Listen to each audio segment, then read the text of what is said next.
Hello friends, मैं आपका APB education lifestyle पर स्वागत करती हूँ। इससे पहले की वीडियो में हमने राजस्थान के एकीकरण के 2 चरण पढ़ लिए हैं। अगर आपने वो वीडियो नहीं देखी है तो उसे देख लीजिएगा। आज हम पढ़ेंगे जो आगे के चरण हैं उनको पढ़ेंगे।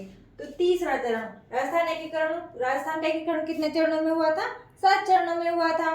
तो 2 चरण हम पढ़ चुके हैं। और तो नेक्स्ट चरण है तीसरा चरण। तीसरे चरण में जो राजस्थान का विलय हुआ था वो हुआ था संयुक्त राजस्थान। तीसरे चरण में कौन सा संघ बना था? संयुक्त राजस्थान बना था। कब बना था? 18 अप्रैल को बना था। तो ये कई बार पूछ लिया जाता है कि संयुक्त राजस्थान का निर्माण कब हुआ था? 18 अप्रैल 1948 को हुआ था। अब इसमें कई बार ये पूछा जाता है कि उदयपुर का जो विलय है वो किस चरण में हुआ था? तो तीसरे चरण में हुआ था। देखिए 3 के शेप कैसी है? 3 की शेप है, उसी तरह से उदयपुर में ऊ की शेप है। तो इससे आप याद रख सकते हैं कि 3 से ये भी 3 के जैसा है, ये भी 3 के 3 है। तो उदयपुर का विलय किस चरण में हुआ था? तीसरे चरण में हुआ था। और इसमें रियासतें कितनी थी? तो राजस्थान संघ में 9 रियासतों का विलय हो चुका था। तो उसमें उदयपुर और मिल गया। रियासतें कितनी हो गई? 10। इसमें 10 रियासतें थी। राज प्रमुख कौन थे? तीसरे चरण में राज प्रमुख थे महाराणा भूपाल सिंह। कहाँ के थे? उदयपुर के थे। ये कई बार पूछा जाता है कि तीसरे चरण में राज प्रमुख कौन बने थे? उदयपुर के महाराणा भूपाल सिंह बने थे। प्रधानमंत्री कौन थे? माणिक्यलाल वर्मा। ये राज प्रमुख और प्रधानमंत्री, राजधानी ये अक्सर कर पूछे जाते हैं हर चरण में से, तो इनको आप ध्यान रखिएगा। प्रधानमंत्री थे माणिक्यलाल वर्मा और राजधानी कौन सी थी? उदयपुर। उद्घाटनकर्ता, अब इसका उद्घाटन किसने किया था? पंडित जवाहरलाल नेहरू ने किया था। कहाँ पर किया था? उदयपुर के महल में किया था।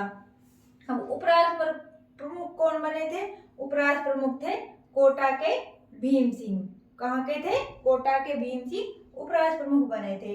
अब चौथा चरण, जो 4th चरण है उसका जो उसमें भी रियासतों ने मिलकर निर्माण किया था। तो चौथे चरण का जो नामांकन किया था वो क्या था? बृहद राजस्थान। कौन सा राजस्थान? बृहद राजस्थान। तो कई बार ये पूछा जाता है कि बृहद राजस्थान का निर्माण कब हुआ था? इसका निर्माण हुआ था 30 मार्च 1949 को हुआ था। तो रियासतें इसमें कितनी थी? इसमें रियासत थी 14।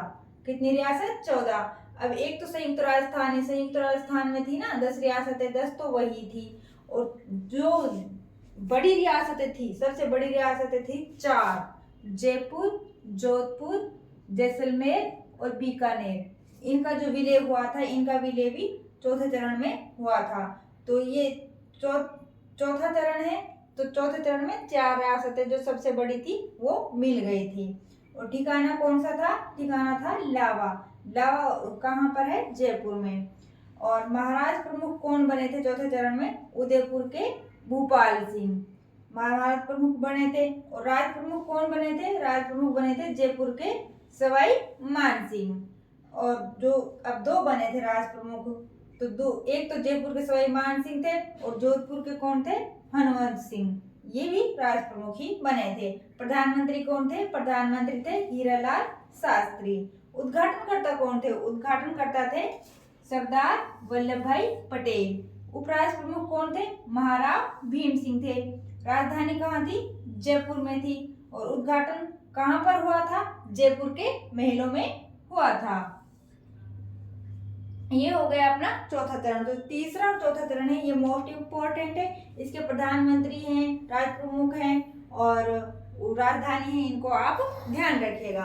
अब जो 5वां चरण है, 5th चरण है, इसका निर्माण हुआ था 15 मई 1949 को हुआ था। किस नाम से हुआ था? इसका हुआ था संयुक्त बृहद राजस्थान, या इसको कई बार बृहत्तर राजस्थान भी बोल दिया जाता है। इसमें रियासत कितनी थी? 18 थी। बृहद राजस्थान और मत्स्य संघ ये दोनों आपस में विलय हो गए थे। अब कई बार ये पूछा जाता है कि मत्स्य संघ का जो विलय है कब हुआ था? तो वो कौन से चरण में हुआ था? 5वें चरण में हुआ था। अब इसमें किस समिति की सिफारिश पर हुआ था? शंकर देवराज समिति की सिफारिश पर हुआ था। ये कई बार एग्जाम में पूछा जा चुका है कि जो मत्स्य संघ है इसका विलय जो संयुक्त राजस्थान में हुआ था वो किस समिति की सिफारिश पर हुआ था? तो शंकर देव राय समिति की सिफारिश पर हुआ था। अब नेक्स्ट चरण है वो है छठा चरण है,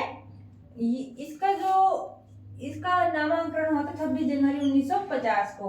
किस नाम से हुआ था? राजस्थान संघ के नाम से हुआ था। अब रियासतें इसमें कितनी थी? इसमें रियासतें थी 18.5 हो गई, क्योंकि जो सिरोही है ना उसका जो विलय हुआ था 2 चरणों में हुआ था।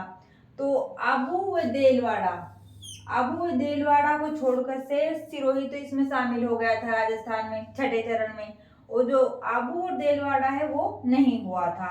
तो आबू ये पूछा जाता है कि भाई आबू देलवाड़ा का जो विलय है राजस्थान में किस चरण में हुआ था, ये कई बार पूछा जाता है। तो अपना नेक्स्ट चरण है 7वां चरण। अब वर्तमान जो राजस्थान है इसका नाम कब पड़ा था? 7वां चरण 1 नवंबर 1956 को पड़ा था। तो इसमें रियासतें कितनी थी? इसमें रियासतें हो गई थी 19। और इसमें कौन कौन से और विलय हुए थे? तो इसमें हुए थे अजमेर, मेरवाड़ा और आबू देलवाड़ा। ये आबू देलवाड़ा यहाँ पे नहीं हुआ था ना छठे चरण में, तो वो 7वें चरण में इसमें विलय हो गया था। अब इसमें देखिए, अब एमपी को हमने कुछ क्षेत्र दिया था तो कुछ लिया था। अब इसमें कौन सा दिया था? सिरोंज है जो वो एमपी को दिया था, और सुनेल टप्पा एमपी से लिया था। कौन सा दिया था? सिरोंज दिया था और सुनेल टप्पा लिया था। अब राज्य पुनर्गठन आयोग या फजल अली आयोग भी बोला जाता है इसको, इसकी सिफारिश पर अजमेर, मेरवाड़ा व आबू देलवाड़ा का राजस्थान में विलय हुआ था। क्योंकि भाई ये अपना अलग वो बनाना चाहता था अजमेरवाड़ा, लेकिन इसने सिफारिश की थी, इसने प्रयास किए थे, काफी आयोग बनाया गया था, तब इसका अजमेर मेरवाड़ा का राजस्थान में विलय हुआ था। तो ये हो गए राजस्थान एकीकरण के कुल 7 चरण। अगर आपको वीडियो अच्छी लगती है तो चैनल को सब्सक्राइब कीजिए, लाइक कीजिए और कमेंट कर जरूर बताइए कि आपको वीडियो कैसी लगी। धन्यवाद।